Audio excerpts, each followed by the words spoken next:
So he, in a sense, vanished. It's a case that's haunted retired LAPD officer and private investigator Keith Raymond. I don't have a word for it other than it's discouraging. For decades, he spent his career tracking down missing children, has helped find more than 300. Then there's Daniel Yuen. But we never found him. Missing since February of 2004, Daniel ran away from a controversial boarding school in the San Bernardino Mountains when he was 16. The school since shut down.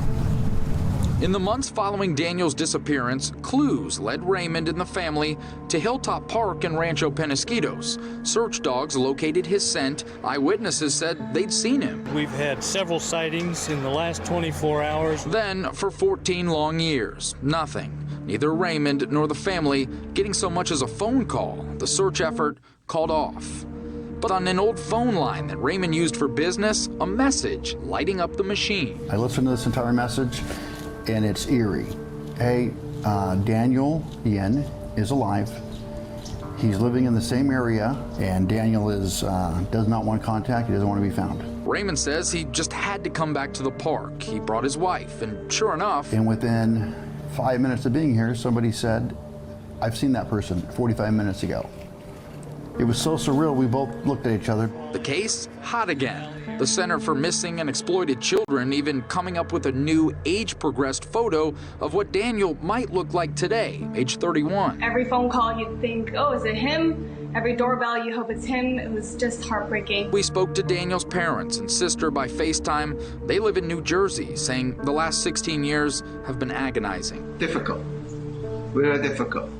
Without any information about Daniel. Tough especially on Daniel's mom. Tell him that we love him very much. We cannot pass the day without thinking about him. And for the investigator who says 14 years later, he still wakes up in the night thinking of the case. We'll never give up. What happened to Daniel Yuen? If you have any information, folks, please call the San Bernardino County Sheriff's Department. Here's the phone number. 909-387-3690, 909-387-3690. You see the photo there. Posted this on my Facebook page. You can share it. You can take a look at what the age progression picture may look like. We need some help here tonight. I want to bring in, joining a special guest from Edison, New Jersey, are the parents of Daniel. Lisa and Wayne Yuen are with us tonight. Thank you both for joining us tonight. This is a difficult, I'm a parent. We have a lot of parents that are watching, and I know your story is, you're going through a difficult time back in 2004. Can you give us a better idea of what was going on in Daniel's life and where he was and how he ended up in California? Well, Daniel is, to us, he's a nice boy. But until when he's 16, he got in depression. And we don't know why. And we took him to psychiatrists and psychologists, and they couldn't help him. And eventually, one of them suggested us to put into different school because he stopped going to school, things like that. So we go to the internet and found out there's a school called CEDU, and on the paper, on the video they provide looks so good. And we were thinking that, California, so much sunshine, must be good for Daniel. So we went there and we enrolled him in the school. And in 2 weeks, he's gone. We have one phone call with him, and he complained about the school, and the school cut the line. And we called back immediately, and they say that, oh, he's not available. You can call next Monday. But on Sunday, he's gone. It's really sad. Daniel is really a friendly person, and we have really good relationship until he got into depression. And he's really nice to people. He has a lot of friends, and even after he's gone, and we talk to people who might have seen him, or they always tell him, oh, he's quiet, he's nice, and us telling us that he should be fine because he looks fine. Recently, that after the private investigator got a lead, we went out to San Diego, and we talked to the park employee who saw my son, And she told us that, she talked to him and he sounds normal, but we have no idea why he's not going home. So let's back up on that for a second. So Lisa, you all go out to California, and this is 2019? 2019, Yes. yeah, in around March time. Yes. And Well, Daniel, sorry. go ahead.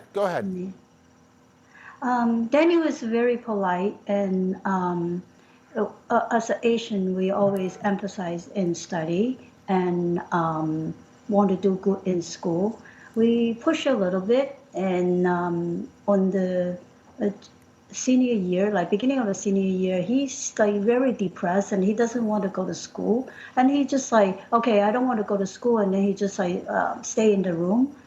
And we have no solutions. And like my husband mentioned that we send him to the psychiatrist, and then we go through all the motion, everything necessary to do. And eventually we found a school, and school is like really promising, and they talk to us, they convince us. When we send him to that school, the day we send him to school, we're touring the school, and Daniel said, I don't want to stay in the school. We were like debating what we should do, but the school just like put us apart, separate us. And then later on, maybe 30 minutes later, he said, your son is fine, which is like not a true statement, okay? And then we kind of like, okay, let's go home, since he said he's fine. We don't even have other choice that time. When we left California, we call them every single day from home and make sure he's fine. But then school doesn't even allow us to talk to them.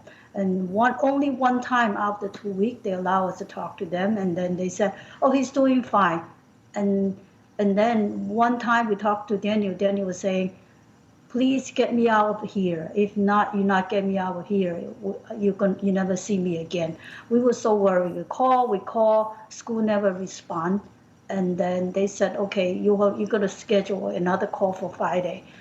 And we tried to call that Friday. He said, oh, he's not available. And then he left the school Sunday. We never heard from him. We hired a private investigator. Now, can I ask you about the private investigator? We saw Keith Raymond in the piece. Is that the private investigator that's been on this from the beginning? Yes. Correct, yes. And then we also hire, some of them is a nonprofit organization. We have so many people looking for him. Well, let me ask you about Keith Raymond, though. And how did you find Keith Raymond? How did you determine that he was going to be the private investigator on this case? He is referred by the school. Yes. He referred by the school, but we don't have any choice, right? We're living in New Jersey. We have no idea. And he said, we found every single person. That's the promising he's give to us. Now, we never found out. So. There was this anonymous call that we saw in the piece that someone said that they saw him and he doesn't want, he doesn't want anyone coming to find him.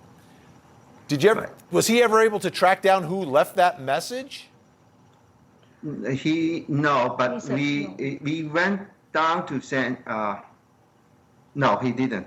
We went down to San Diego about a week or 2 weeks after he got a call, because he asked us to let him work on it, and then after 2 weeks he didn't have any lead, so we went down there ourselves, and we talked to the park employee ourselves. And interesting, the park employee even talked to Daniel. And did he go by the name Daniel? I mean, when the park employee is speaking with him, is he using his name? No, I don't think so. But then we cannot quantify this is true or not, right? And we can just like believe the story. We believe we were always positive, but we cannot tell this is actually him. Now, I also understand that you spoke to someone at Great Clips out in California who claims to have cut his hair. Now, does Great Clips have surveillance video? Do they have receipts? Was a credit card used? Was there anything that the Great Clips person was able to present to you that makes you think, yes, that could have been Daniel? Unfortunately, no, they don't. They said like their privacy. They don't even get people's name. They only have a phone number. But only one like stand out information we get is the person who cut the hair, and then we told him that is there any birthmark, and And then she said, yes, the birthmark. I said, where? And then it's in the back. My son has a huge birthmark in the back of his head. Now, did And she said, bring up the birthmark first, or did you?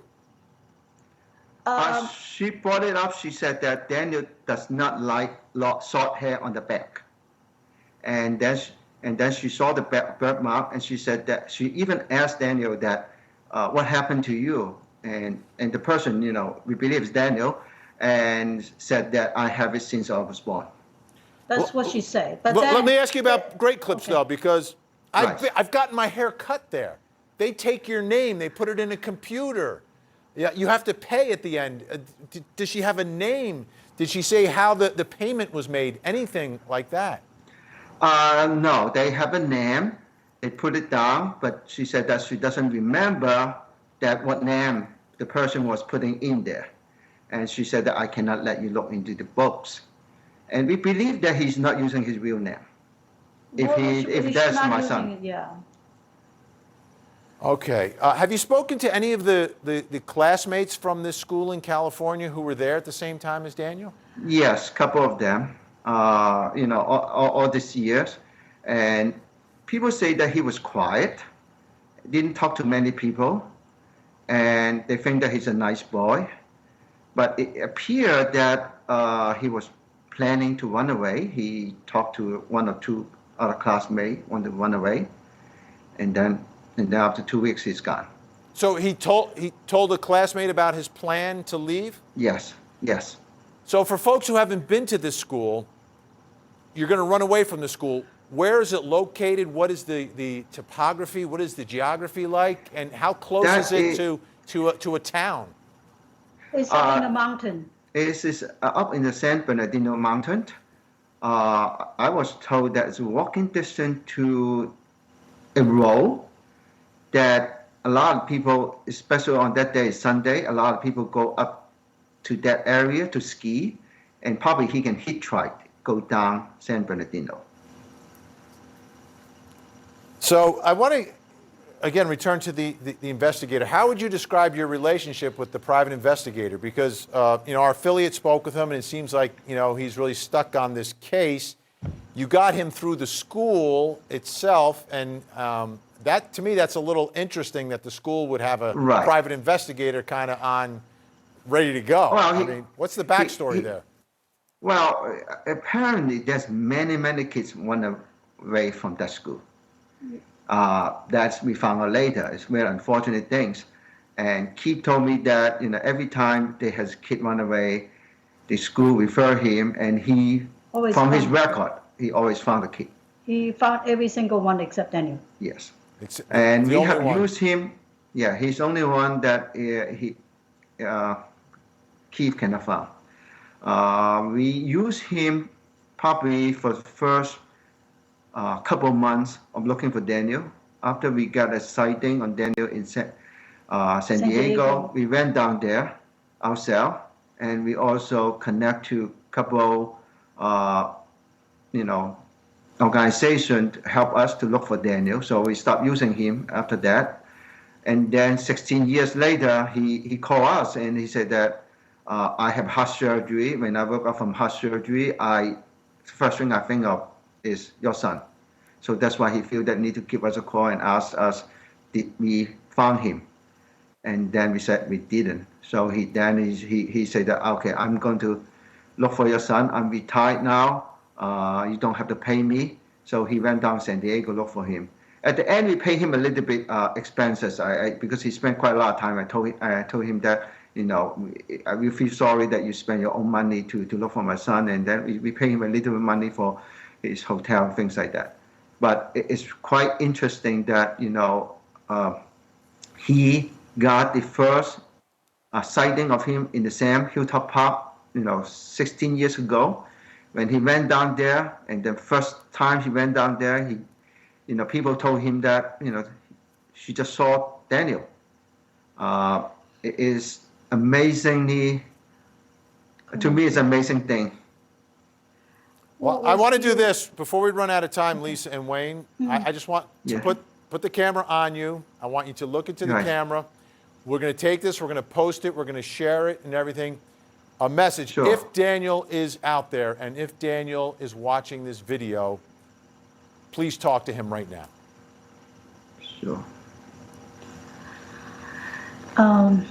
Daniel, you know, Daddy, Mommy always love you, and we care about you. If you see us, and we never give up to looking for you. If you see us, please call home.